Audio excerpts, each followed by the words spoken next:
కార్మికులతో సంబంధం లేకుండా చేయడం. ఇంకోవైపున మహిళలు కూడా రాత్రింబవళ్ళు పనిచేయాలనేటువంటి ఒక విధానాన్ని తీసుకొని వచ్చాడు.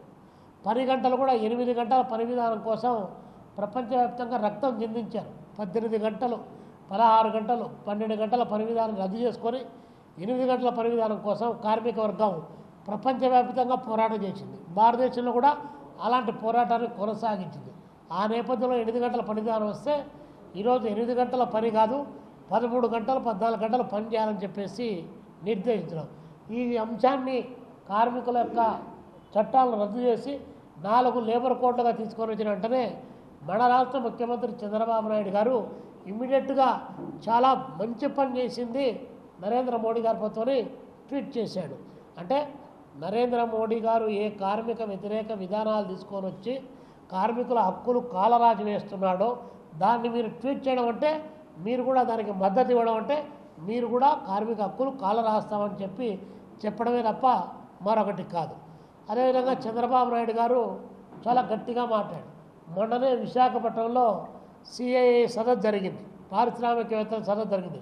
ప్రపంచవ్యాప్తంగా బ్రహ్మాండంగా పారిశ్రామికవేత్తలంతా కూడా అక్కడికి విశాఖపట్నానికి వచ్చారు.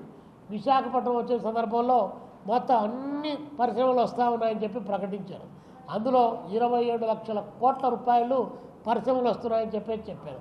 గతంలో కూడా జగన్మోహన్ రెడ్డి గారు కూడా 3 గ్లోబల్ సదస్సులు నిర్వహించి 20 లక్షల కోట్లు అని చెప్పాడు. అంతకుముందు మీరు 2014 నుంచి 2019 వరకు కూడా మీరు 20 లక్షల కోట్లు అన్నారు. మీరు 20 లక్షలు, జగన్మోహన్ రెడ్డి 20 లక్షలు, ఇప్పుడు 20 లక్షలు, అంటే దాదాపు 70 లక్షల కోట్ల రూపాయలు ఈ రాష్ట్రానికి 12 సంవత్సరాల కాలంలో నిధులు వరదల్లాగా వచ్చాయి. కానీ ఎక్కడైనా ఏ పరిశ్రమ అయినా కూడా ఈ యొక్క దశాబ్ద కాలం పాటు ఏదైనా ఉందా అంటే ఏ ఒక్కటి లేనటువంటి స్థితి ఈరోజు కనిపిస్తూ ఉంది. కాబట్టి చంద్రబాబు నాయుడు గారు పరిశ్రమలన్నా మరొకటి అన్నా కూడా ఆచరణలో ఎక్కడ వస్తున్నాయో ఏ పద్ధతిలో పెడుతున్నామో అనేటువంటిది చెప్పకుండా కేవలం ఇలాంటి ప్రకటనలతో కాలయాపన చేస్తున్నాడు. పైగా పక్కనటువంటి విశాఖ స్టీల్ ప్లాంట్ను ప్రైవేటీకరణ చేస్తున్నాడు. అది దానంతకనే సహజంగా తనకు తానుగా మరణ శాసనం రాసుకునేటువంటి పద్ధతుల్లో కార్యక్రమాన్ని క్రియేట్ చేస్తున్నాడు. దాన్ని ప్రశ్నిస్తే వాళ్ళపైన పీడీ యాక్ట్ పెడతాం, ఏమి ప్రశ్నించినట్టు వాళ్ళు మేము రోజు తెల్లేనుగులు సాకాల, వైట్ ఎలిపేటర్ మేము పోషించాలని చెప్పి ఆయన మాట్లాడుతున్నాడు. కానీ దానికి సొంత గనులు కేటాయించమని దాదాపు 20 సంవత్సరాల కాలంగా కార్మిక వర్గం గట్టిగా ఫైట్ చేస్తుంది. దానికి లేదు. అందుకు అది రైతు భరోసా ఇస్తామని చెప్పారు. అన్నదాత సుఖీభవ అని పేరైతే బాగానే పెట్టారు, సుఖంగా ఉంటారని చెప్పేసి. అన్నదాత సుఖీభవ 2 సంవత్సరాలు 4 సీజన్లు రబీ ఖరీఫ్ పోయింది, మళ్ళీ రబీ ఖరీఫ్ సీజన్ కూడా వెళ్ళిపోతూ ఉంది. 4 సీజన్లకు 40,000 రూపాయలు డబ్బులు రావాలి వాళ్ళకు. కానీ కేవలం 12,000 మాత్రమే ఇచ్చి చేతులు దులుపుకొని రోజు పేపర్లు మాత్రం అన్ని పేపర్లో ఫ్రంట్ పేజీలో పెద్ద వార్త ఇస్తూ ఉన్నాడు. రైతాంగాన్ని ఆదుకోవడలే. పత్తి రైతులు ఈరోజు ఇబ్బంది పడుతున్నారు, టమాటో రైతులు ఇబ్బంది పడుతున్నారు, అరటి రైతులు దాదాపు టన్ను 25,000 20 నుంచి 25,000 మధ్య పోయేటువంటి టన్ను ఈరోజు కేవలం 1,000 రూపాయలకు టన్ను పోతుంది. అంటే అరటి రైతు విలవిల్లాడుతాడు. పసుపు కానీ హార్టికల్చర్ పంటలన్నీ కూడా పెద్ద ఎత్తున మంది రాయలసీమ హార్టికల్చర్ హబ్బుగా మారాల్సిన దాన్ని మొత్తం రైతాంగాన్ని గాలికి వదిలేశాడు. ఇట్లా ఈ పత్తులో రైతులకు గిట్టుబాటు ధర లేదు. పైగా నిన్న మెంతా తుఫాన్ వచ్చింది. మెంతా తుఫాన్ వస్తే ఆ 2-3 రోజులు 20 లక్షల ఎకరాల్లో పంట నష్టమైందని చెప్పి పత్రికల్లో టీవీలో వచ్చింది. కానీ తీరా సెంట్రల్ గవర్నమెంట్ దగ్గర పెట్టుకి 4,000 చిల్లర ఎకరాలు మాత్రమే పోయింది. దాదాపు 6,000 కోట్ల రూపాయల నష్టం జరిగిందని చెప్పేసి ఒక ప్రాథమిక అంచనాకు వస్తే కేవలం 1,000 కోట్లు కూడా ఇవ్వగలిగిన పరిస్థితి లేదు. నిన్న తగదునమ్మ అని చెప్పేసి చిన్నబాబు గారు మినిస్టర్లు పోయి మెంతా తుఫాను బాధితులను ఆదుకోండి. మీరు ఆశ్చర్యం ఏంటంటే 10 రూపాయలు కూడా ఇచ్చారు. 10 రూపాయలు కూడా ఆర్థిక సాయం రైతుకు 10 రూపాయలు నష్టపోయాడని చెప్పి రాసినటువంటి కూడా ఉన్నాయి. ఏంటి 25 మంది ఎంపీలు రాష్ట్రం నుంచి మీరుంటే మినిమం సపోర్ట్ ప్రైస్ కావాలంటే, రైతాంగాన్ని ఆదుకోవాలంటే కరువు కాటకాలు ఒకవైపున, తుఫాన్లు ఒకవైపున, అతివృష్టి అనావృష్టి వచ్చి ముప్పేట రైతాంగాన్ని దాడి చేస్తూ ఉంటే దానిపైన ఏం మాట్లాడకుండా దాన్ని తీసుకుని రాబట్టాల్సిన నిధులను రాబట్టకుండా ఈరోజు చంద్రబాబు నాయుడు గారి ప్రభుత్వం కేవలం ప్రకటనలకు మాత్రమే పరిమితం అయిపోయింది. ప్రైవేట్ రంగంలో మెడికల్ కాలేజీలు గత ప్రభుత్వం మెడికల్ కాలేజ్ తీసుకొని వచ్చే అవన్నీ కూడా జగన్మోహన్ రెడ్డి గారు సీట్లు అమ్ముకుంటా ఉన్నారు. మేము అధికారంలోకి రాగానే జీవో నెంబర్ 107, 108ని మేము రద్దు చేసేస్తామని చెప్పి చిన్నబాబు లోకేష్ బాబు గారు చెప్పారు. రద్దు చేయడం అట్లుంచి ఈరోజు టోటల్గా ఉన్నటువంటి ప్రైవేటు కాలేజీలు ఈ యొక్క ప్రభుత్వ రంగంలో వచ్చిన మెడికల్ కాలేజీలు అన్నీ కూడా మేము నిర్వహణ చేయలేం. పీ పేరుతో 3 పీలు పెట్టి మొత్తం ప్రైవేటీకరణ చేస్తున్నామని చెప్పేసి ప్రైవేట్ వ్యక్తులకు అప్పగించడం, అందులో 35 సంవత్సరాలకు మళ్ళీ లీజుకి ఇవ్వడం, లీజుకి ఇచ్చి దానిపైన మీరు వ్యాపారం. ఇప్పుడు నిన్న స్టూడెంట్స్ ఆందోళన చేసిన తర్వాత చంద్రబాబు నాయుడు గారు ఇది ప్రభుత్వ కాలేజీ అని బోర్డు పెడుతుంట. ప్రభుత్వ కాలేజీని పెడితేంది, ప్రైవేటు కాలేజీని పెడితేంది, అసలు ప్రభుత్వ నిర్వహణే లేకుండా నువ్వు ప్రైవేట్ వ్యక్తులకు ఇచ్చి దానికి బోర్డు ఏ పోరు పెడుతుంది, పల్లుడు కొట్టుకోవడానికి ఏ రాయితీ ఏంటి? కాబట్టి 100% ఈరోజు ఫీజులు పెంచుకొని 1,50 లక్షలకు కొనుగోలు చేయనటువంటి వాడికి మెడికల్ ఎడ్యుకేషన్ అని చెప్పి చెప్తున్నాడు. మేము మా పార్టీగా సిపిఐగా మేము డిమాండ్ చేస్తున్నాం, విద్యా వైద్య వ్యాపారాన్ని రద్దు చేయమని చెప్తా ఉన్నాం. త్రిపుల్ పేరుతో మెడికల్ కాలేజ్ ప్రైవేటు వ్యక్తులకు అప్పగించద్దు. బోధన ఆసుపత్రులు పెంచకుండా, ప్రభుత్వ రంగంలో మెడికల్ కాలేజీలను పెంపొందించకుండా, మళ్ళీ ఆరోగ్యశ్రీ పేరుతో 17,000 కోట్లు 20,000 కోట్లు ప్రైవేటు వ్యక్తులు సాగడానికి కావాల్సినటువంటి ప్రయత్నం. అంటే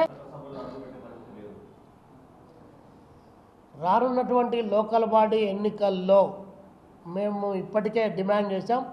తెలంగాణలో లాగా ఆంధ్రప్రదేశ్లో కూడా ఎస్సీలకు ఎస్టీలకు ఎట్లయితే రిజర్వేషన్స్ ఉన్నాయో బీసీలకు కూడా 42% రిజర్వేషన్ కల్పించాలని తెలంగాణలో ఎట్లయితే అందరూ పోరాటం చేస్తారో అట్లా మేము కూడా 42% బీసీలకు రిజర్వేషన్లు కల్పించాలి. కల్పించిన తర్వాతనే కులగణనలో జనగణనలో కులగణన చేసి కులాల వారీగా వారి యొక్క సంఖ్యను బట్టి వారి జనాభా స్ట్రెంత్ను బట్టి వారికి సీట్లు దఖలపరచాలనే డిమాండ్ను మేము ప్రధానంగా తీసుకొని వస్తూ ఉన్నాం. మేమింత మాకెంత అనేటువంటి పద్ధతుల్లో జనంలోకి తీసుకొని పోవడానికి కావాల్సినటువంటి ఒక కార్యాచరణ కూడా ఇప్పటికే రూపొందించడం జరిగింది. ఆ నేపథ్యంలో రానున్నటువంటి స్థానిక ఎన్నికల్లో భారత కమ్యూనిస్టు పార్టీ సిపిఐ పోటీ చేస్తుంది, ఎన్నికల్లో పోటీ చేస్తుంది. అన్ని స్థాయిల్లో అన్ని జిల్లాల్లో మున్సిపాలిటీలో కానీ జిల్లా పరిషత్ దానికి సంబంధించి కానీ పంచాయతీలకు కానీ మాకు బలం ఉన్నటువంటి ప్రతి చోట మా బల నిరూపణ కోసం ప్రజల పక్షాన మా వాయిస్ వినిపించడం కోసం రానున్నటువంటి ఎన్నికల్లో వేదికగా చేసుకుంటుంది. ఇంతకుముందు పోటీ చేయలేదంటే దట్ ఈజ్ డిఫరెంట్. కానీ ఇప్పుడు రానున్నటువంటి ఎన్నికలు కమ్యూనిస్టు పార్టీగా మాకు కూడా టార్గెట్ కలిసి వచ్చేటువంటి వామపక్ష లౌకిక శక్తులను కలుపుకొని మేము ఎన్నికల గోదాలోకి దిగబోతున్నాం. ప్రజలను కూడా అప్పీల్ చేస్తున్నాం, మమ్మల్ని ఆదరించండి. దొంగల్నే కాదు ఆదరించాల్సింది, అరటికాయ దొంగలను, ఎర్రచందనం దొంగలను, ఇసుక దొంగలను, భూ కబ్జాలకు పాల్పడే వాళ్ళు, ప్రజల సొమ్మును కొల్లగొట్టేటువంటి దోపిడీ దొంగలను మాత్రమే మీరు సపోర్ట్ చేయమాకండి. చట్టసభల్లో కమ్యూనిస్టులు లేకపోతే బూతు పురాణాలే వినిపిస్తున్నాయి తప్ప కరువు ప్రాంత కడగలను తీర్చేవాళ్ళు లేడు, రైతాంగ సమస్యల గురించి మాట్లాడేవాళ్ళు లేడు, అదేవిధంగా చిన్న ఉద్యోగుల గురించి ఎవరు మాట్లాడే పరిస్థితి లేని నేపథ్యంలో కమ్యూనిస్టులు చట్టసభల్లోకి పోకపోతే అది కమ్యూనిస్టుల తప్పు కాదు, ప్రజల తప్పుగా భావించాల్సి వస్తుంది. ప్రజలు మీరు మారాలి, కమ్యూనిస్టు పార్టీని ఆదరించాలి, వారు చట్టసభల్లో మీ పక్షాన కొట్లాడాలి. అందుకోసం రానున్నటువంటి ఎన్నికలు మేము దాంట్లో ఆ ఎన్నికల యుద్ధంలో మేము కూడా నిలబడతాం, కలబడతాం, పోటీ చేస్తాం. ప్రభుత్వ రంగాన్ని ఈ ప్రభుత్వమే పీ పేరు పెట్టి 3 రకాల పేర్లు చెప్పేసి మొత్తం ప్రైవేట్. మాకు ఒక డౌట్ కలుగుతుంది, రేపు రానున్న రోజుల్లో ఇప్పటికే గ్రౌండ్లు పీ అన్నాడు, వాటర్ 4P పెట్టాడు, అదేవిధంగా మెడికల్ కాలేజ్ పీ పెట్టాడు, అనేక రంగాల్లో పీ అని చేశాడు. రేపు రాష్ట్ర ప్రభుత్వాన్ని కూడా పీ అనేటువంటి పేరుతో ఉన్న ప్రైవేటీకరణ చేస్తాడేమో చంద్రబాబు నాయుడు గారిని మాకు ఒక డౌట్ కలుగుతుంది. ప్రజలందరూ కూడా అడుగుతూ ఉన్నారు మమ్మల్ని ఏమన్నట్టు చేస్తానని. ఖచ్చితంగా చంద్రబాబు నాయుడు గారు ఈ ప్రభుత్వాన్ని నడపలేకపోతే ప్రైవేట్ వ్యక్తులకు ఇచ్చుకోవడమే మంచిది. ఇంకా ఇన్ని ప్రైవేట్ వ్యక్తులకు ఇచ్చిన తర్వాత ఆయన ఉంటే ఎంత, ఆయన రిలీవ్ అయితే ఎంత, ముఖ్యమంత్రి నుంచి దిగిపోయి వేరే వాళ్ళకు ప్రైవేట్ వ్యక్తులకు ఏకో ఆధారికో పదారికో చాలా అవసరాలు ఉన్నాయట. ఎట్లయితే అన్ని కట్టబెడతారో అట్లా ఈ ప్రభుత్వాన్ని కూడా కట్టబెట్టమని చెప్పి మేము ప్రభుత్వానికి ఉచిత సలహా ఒకటి ఇస్తా ఉన్నాం.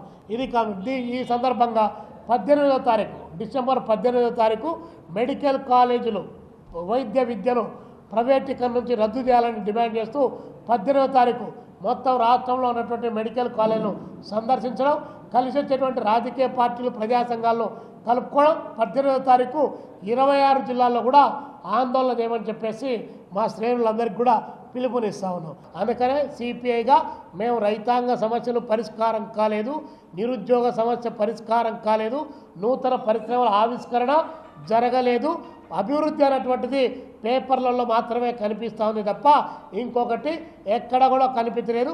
ఎక్కడ వేసిన గొంగలి అక్కడే అన్న చందంగా తయారైపోయింది. Local to global news at your finger tips. మీ చేతిలో ఒక ఆయుధం. Download raw TV app. Media legend Ravi Prakash is back.